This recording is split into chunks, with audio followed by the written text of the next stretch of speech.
আপনাদের সবাইকে স্বাগত জানাচ্ছি আমি রাসেল। আশা করছি আপনারা সবাই ভালো আছেন, ভালোর দলে আছেন। আমিও ভালো আছি আর ভালোর দলে আছি। নতুন একটা ঘটনায় যাব, যেভাবে লেখা আছে আমি সেভাবেই পড়ে শোনাচ্ছি। আসসালামু আলাইকুম রাসেল ভাই। আমি জানি আপনি সবসময় ভালোর দলে থাকেন এবং থাকবেন। আমিও আলহামদুলিল্লাহ ভালো আছি। আমি নীরব, সিলেট থেকে বলছি। আমি ভূত.কমের একজন নিয়মিত শ্রোতা। প্রতিদিন রাত নামার সাথে সাথে আমি ডুবে যাই ভূত.কমের সকল কাহিনীতে। আসলে আমার মনে হয় ভূত.কম না শুনলে ঘুম হয় না। আসলে শুধু আমি না, এমন হাজারো শ্রোতা আছে। আমরা সবাই চাইব ভূত.কম সবসময় চলুক। হাজার কাজের মাঝে এই ঘটনাটা লিখব ভাবি, কিন্তু সময় করে উঠতে পারি না। আজ রাতে সময় পাওয়ায় লিখছি।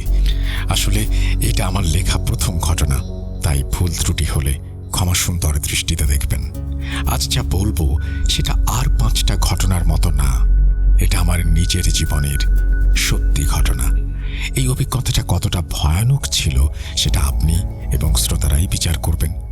আর কথা না বাড়িয়ে চলুন শুরু করা যাক।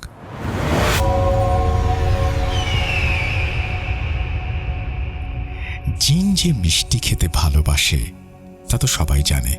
আর সেই মিষ্টি একদিন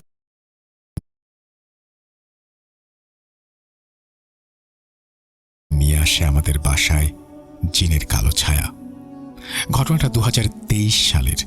কয়েকদিন হলো আমার বড় বোন আমাদের বাসায় বেড়াতে এসেছে। বোন এসেছে প্রায় 1.5 বছর পর। আমার দুলাভাই আসে বোনকে নিয়ে যেতে। দুলাভাই অনেক দূর থেকে আসেন, তাই আসতে আসতে রাত 8টা বেজে যায়। বাসায় এসে কিছুক্ষণ কথা বলেন। নাস্তা করার পর ওনাকে আমার চাচার বাসায় নিয়ে যাবার সিদ্ধান্ত হয়। তখন রাত 9টা। শহরে সাধারণত কিছু না হলেও সেদিন আমাদের পাড়ায় অস্বাভাবিক নিস্তব্ধতা নেমে এসেছিল। আমাদের পাড়ার ভেতরে একটি পুরনো মিষ্টির দোকান ছিল। ওই দোকানটি নিয়ে আগে অনেক কথা ছড়িয়েছিল।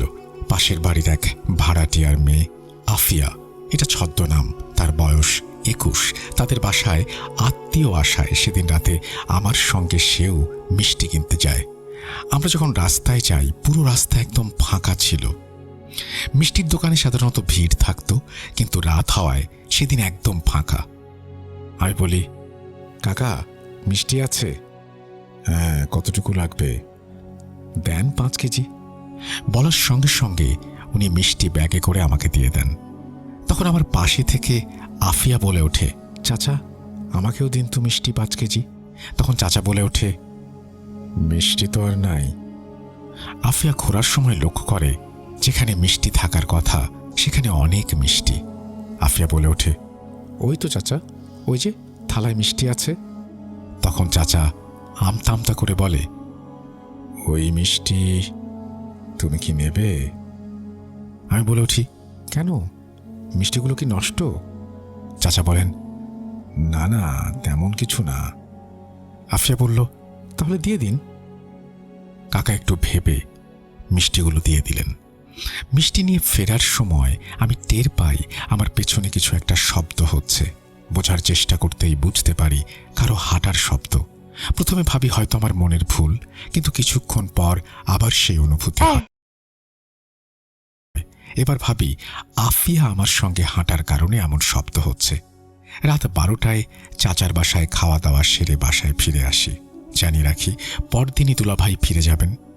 রাত তখন 2টা। হঠাৎ পাশের প্রতিবেশীর ঘর থেকে চিৎকার আর কান্নার আওয়াজ শুনি।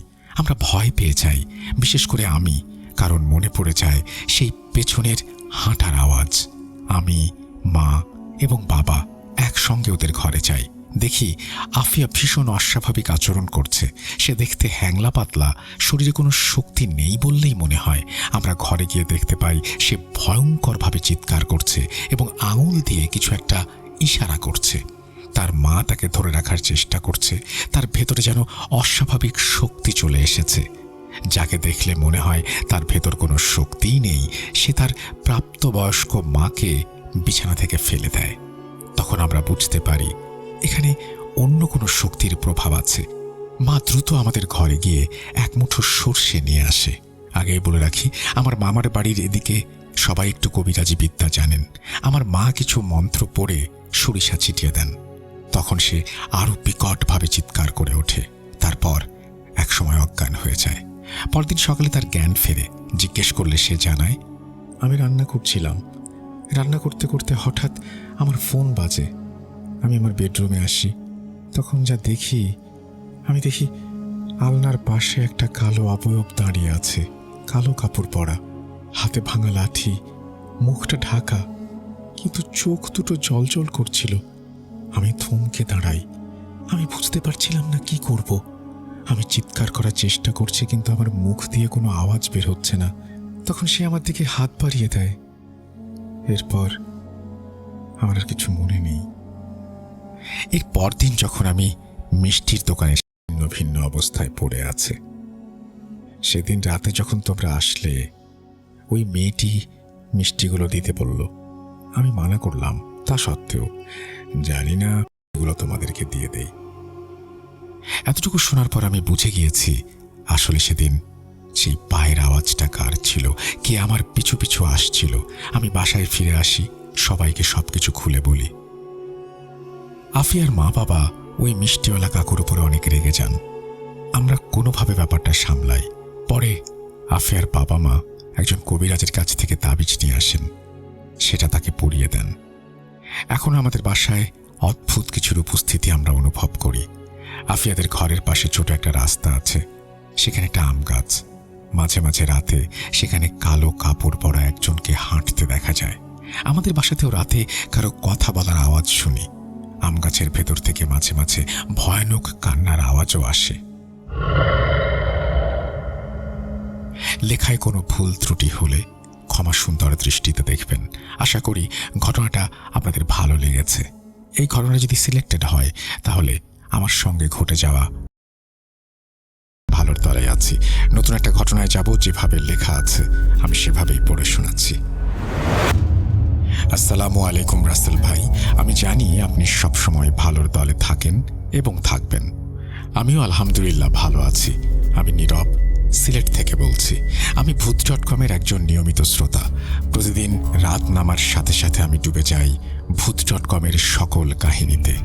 আসলে আমার মনে হয় ভূত.কম না শুনলে ঘুম হয় না। আসলে শুধু আমি না, এমন হাজারো শ্রোতা আছে। আমরা সবাই চাইব ভূত.কম সবসময় চলুক। হাজার কাজের মাঝে এই ঘটনাটা লিখব ভাবি, কিন্তু সময় করে উঠতে পারি না। আজ রাতে সময় পাওয়ায় লিখছি। আসলে এটা আমার লেখা প্রথম ঘটনা, তাই ভুল ত্রুটি হলে ক্ষমা সুন্দর দৃষ্টিতে দেখবেন। আজ যা বলবো সেটা আর 5টা ঘটনার মতো না, এটা আমার নিজের জীবনের সত্যি ঘটনা। এই অভিজ্ঞতাটা কতটা ভয়ানক ছিল সেটা আপনি এবং শ্রোতারাই বিচার করবেন। আর কথা না বাড়িয়ে চলুন শুরু করা যাক।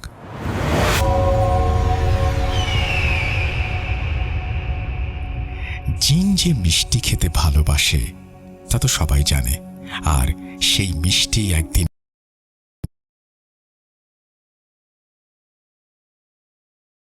নিয়ে আসে আমাদের বাসায় জিনের কালো ছায়া।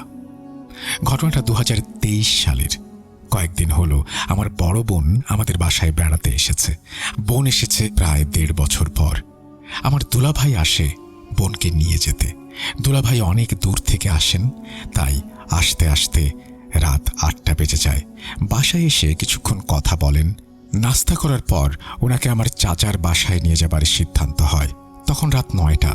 শহরে সাধারণত কিছু না হলেও সেদিন আমাদের পাড়ায় অস্বাভাবিক নিস্তব্ধতা নেমে এসেছিল। আমাদের পাড়ার ভেতরে একটি পুরনো মিষ্টির দোকান ছিল। ওই দোকানটি নিয়ে আগে অনেক কথা ছড়িয়েছিল।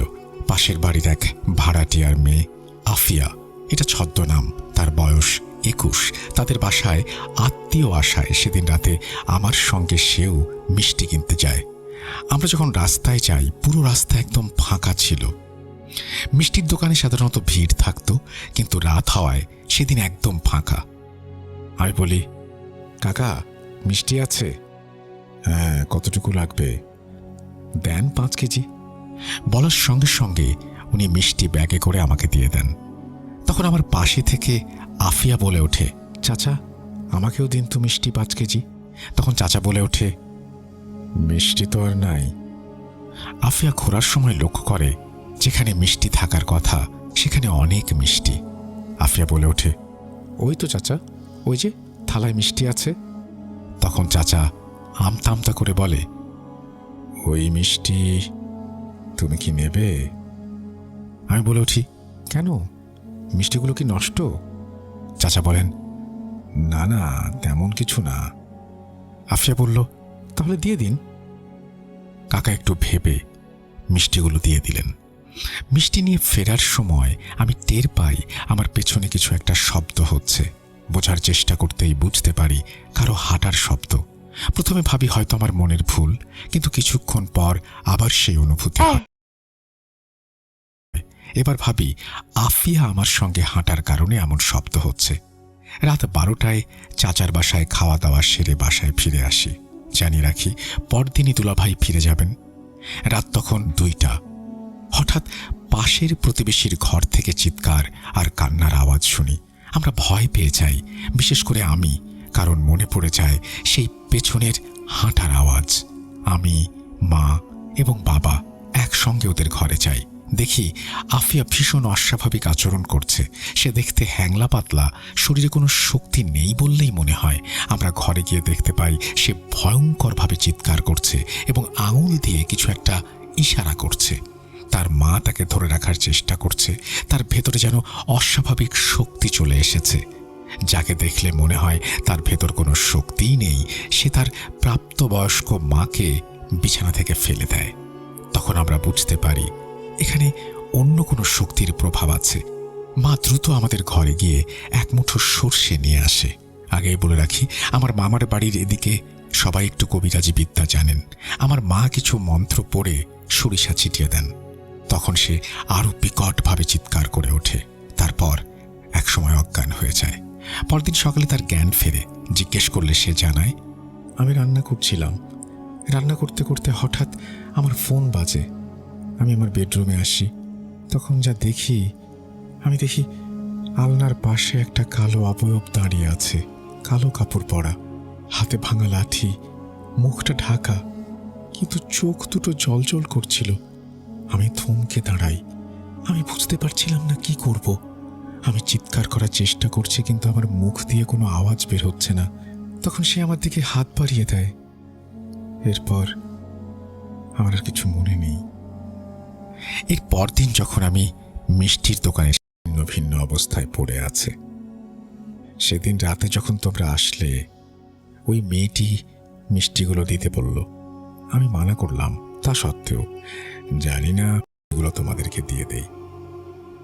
এতটুকু শোনার পর আমি বুঝে গিয়েছি আসলে সেদিন সেই পায়ের আওয়াজটা কার ছিল, কে আমার পিছু পিছু আসছিল। আমি বাসায় ফিরে আসি, সবাইকে সবকিছু খুলে বলি। আফিয়ার মা বাবা ওই মিষ্টিওয়ালা কাকুর উপরে অনেক রেগে যান। আমরা কোনোভাবে ব্যাপারটা সামলাই। পরে আফিয়ার বাবা মা একজন কবিরাজের কাছ থেকে তাবিজ নিয়ে আসেন। সেটা তাকে পরিয়ে দেন। এখন আমাদের বাসায় অদ্ভুত কিছুর উপস্থিতি আমরা অনুভব করি। আফিয়াদের ঘরের পাশে ছোট একটা রাস্তা আছে। সেখানে একটা আম গাছ। মাঝে মাঝে রাতে সেখানে কালো কাপড় পরা একজনকে হাঁটতে দেখা যায়। আমাদের বাসাতেও রাতে কারো কথা বলার আওয়াজ শুনি। আম গাছের ভেতর থেকে মাঝে মাঝে ভয়ানক কান্নার আওয়াজও আসে। লেখায় কোনো ভুল ত্রুটি হলে ক্ষমা সুন্দর দৃষ্টিতে দেখবেন। আশা করি ঘটনাটা আপনাদের ভালো লেগেছে। এই ঘটনা যদি সিলেক্টেড হয়, তাহলে আমার সঙ্গে ঘটে যাওয়া